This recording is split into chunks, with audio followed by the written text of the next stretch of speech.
Hi everyone, welcome back to the channel. I am Kris. So this is a different type of video.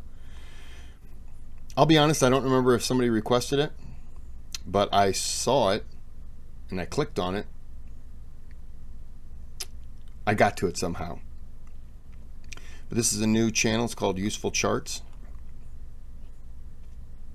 Not to be confused with UsefulCharts, which is a shit fart.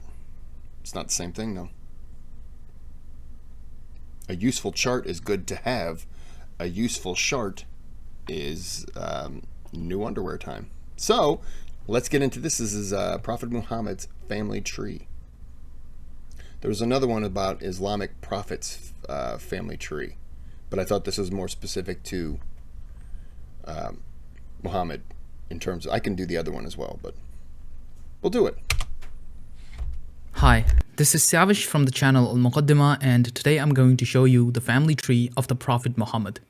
I'll be using Matt's Asian royal family tree chart, which can be purchased as a poster from his website UsefulCharts.com. This video is actually the first in a two-part collaboration between UsefulCharts and Al-Muqaddimah. In this video, I'll be explaining the family tree of the Prophet himself and his connection to his immediate successors. In part 2, which can be found on my channel, I'll be tracing the family tree of the Umayyad and Abbasid dynasties, which were the two main caliphates during the early Islamic period. Both of these dynasties are shown on this chart in green. So when you're finished with this video, be sure to click the link on the end screen or in the description to watch part 2.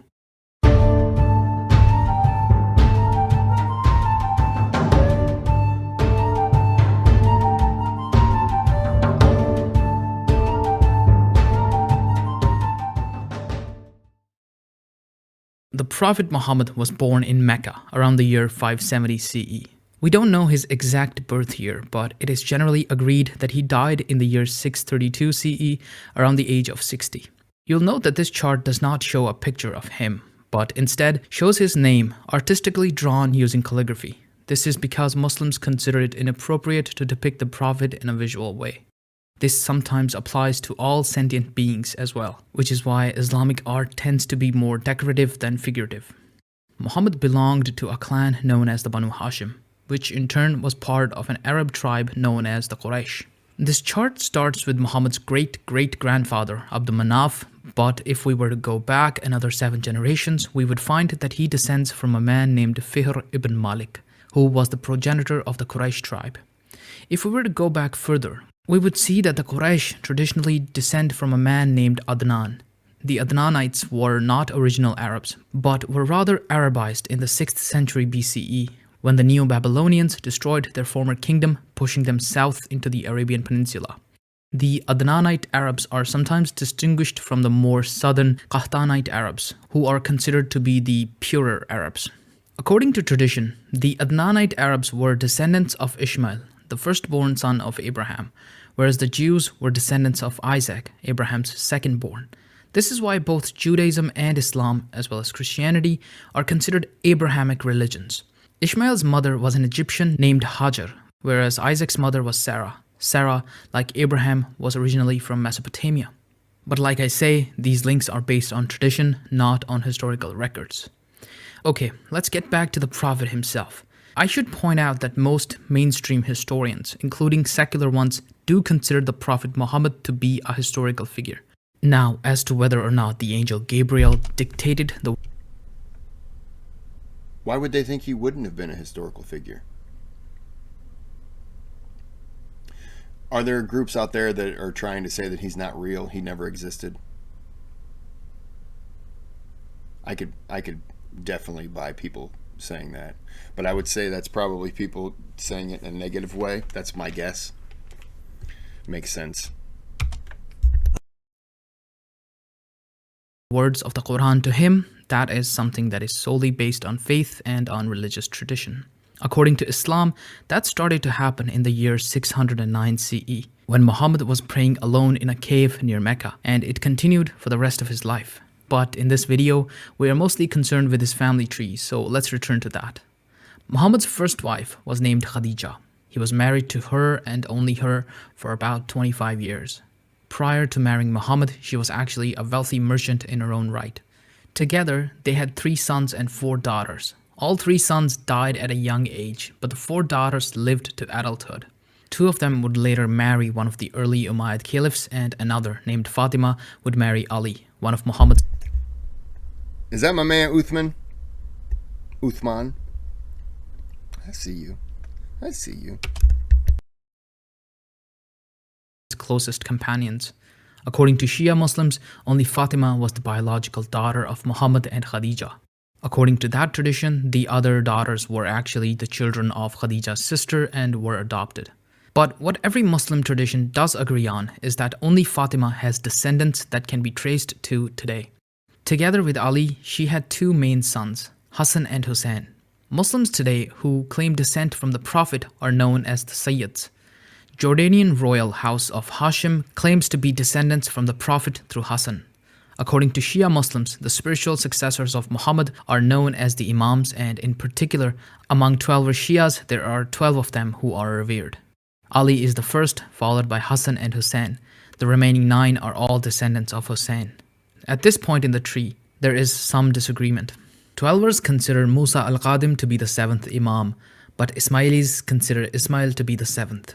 The Fatimid caliphs who ruled Egypt from 900 to 1200 were descendants from this branch, as are the Agha Khans, the modern-day Imams of the Nizari branch of Shia Islam.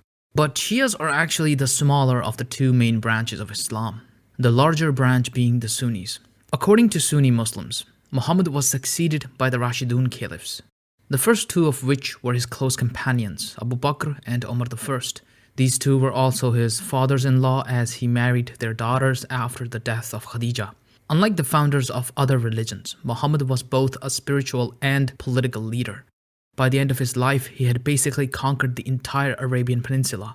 When he died and Abu Bakr was elected as political successor, the Muslim armies went on to solidify their position in Arabia, and Abu Bakr put down various revolts against his rule. According to... Just want to say, big fan of Abu Bakr as well. That one and the Uthman video, they crushed me. Oh, they were sad. Sunnis, Abu Bakr also oversaw the initial codification of the Quran. Previous to this, the Quran had been passed on primarily by means of oral memorization, but Abu Bakr commissioned the first complete written version. However, Abu Bakr only lived for 2 years after the death of Muhammad. Therefore, when he died, Umar took charge, and under Umar, the Muslim conquests continued with great intensity. North of Arabia was the Byzantine Empire and the Sassanid Empire. These 2 empires had grown weak after decades of fighting each other, and therefore Umar was easily able to capture Egypt, Palestine, and Syria from the Byzantines and completely replace the Sassanids as the rulers of Persia. When Umar died by assassination, a committee of 6 was formed to choose the next caliph. The person chosen was Uthman, who I mentioned earlier as a son-in-law of the Prophet. He was also Muhammad's 3rd cousin once removed. You can see here that both the Umayyads and the Banu Hashim descend from the same ancestor. During the rule of Uthman, the copy of the Quran made by Abu Bakr was used to create a new standardized copy upon which all further copies of the Quran have been based. But Uthman ended up being an unpopular ruler, mostly because he was overly favorable to the members of his own clan, putting them in several important positions of power. So eventually, Uthman was assassinated and the first fitna began. Fitna meaning strife or civil war. At this point, Ali became the 4th Rashidun Caliph. But Muawiyah I, a member of the Umayyad dynasty, fought against him, along with Aisha, who had been one of Muhammad's wives. She was the one he supposedly married at a very young age, something that has been a source of controversy and debate. Ali eventually was assassinated, and his heir, Hassan, reached a deal with the Umayyads to recognize Muawiyah as caliph. This led to the birth of the Umayyad Caliphate, in which the title of caliph stayed within the Umayyad family for the next 90 years. Then in 750, after another civil war, the title of caliph passed to a new family, the Abbasids, who were descendants of Muhammad's uncle Al-Abbas, and hence members of the Banu Hashim clan. Under the Abbasids, Islam experienced a golden age. So that was a look at the family tree of Prophet Muhammad. If you want to learn more about the Umayyad and Abbasid caliphates, please follow the link in the description or on the screen right now. That was interesting. I thought they would expand a little further You know, I was hoping to be closer to current. You know, it's trending down, but still interesting. That was a big chart, and we covered a little area. So let me know if you want me to go back. There was another one that's just the Islamic... Yeah, Islamic Prophets family tree. Let me know if you want me to do that one. Because this was the first one I saw. But I thought I didn't want to go through every single one. I just wanted to have one centric to Muhammad. But I'll do that one. That's fine. There's a thanks button on the channel. You could donate if you'd like. You don't have to. Subscribe if you haven't. And give it a thumbs up. Because if you don't give it a thumbs up, then other people won't know about it. And if other people don't know about it, then I'm just doing content to a small group of people. Just a little family. Which is fine. But it'd be nice to do a little bigger videos. So, until next time, have a good day, have a good night.